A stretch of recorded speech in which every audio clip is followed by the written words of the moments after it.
আসসালামু আলাইকুম ছোট্ট বন্ধুরা, কালকে আমরা সংখ্যা চিনেছিলাম, আজকে আমরা বোর্ডে লিখে সংখ্যা দেখাবো। চলো।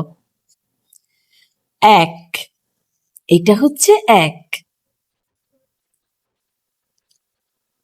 দুই, এটা হচ্ছে দুই। তিন, চার, পাঁচ, ছয়, সাত, আট, নয়, শূন্য।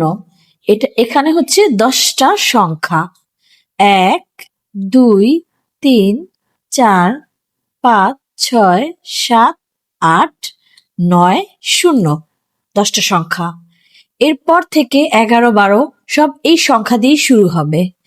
তোমরা এগুলো চিনতে পারলে আর সংখ্যা নিয়ে কোনো সমস্যা হবে না। এরপর তোমরা 100 পর্যন্ত খুব সহজেই মুখস্থ করে ফেলতে পারবে। আজকের ভিডিও এইখানেই।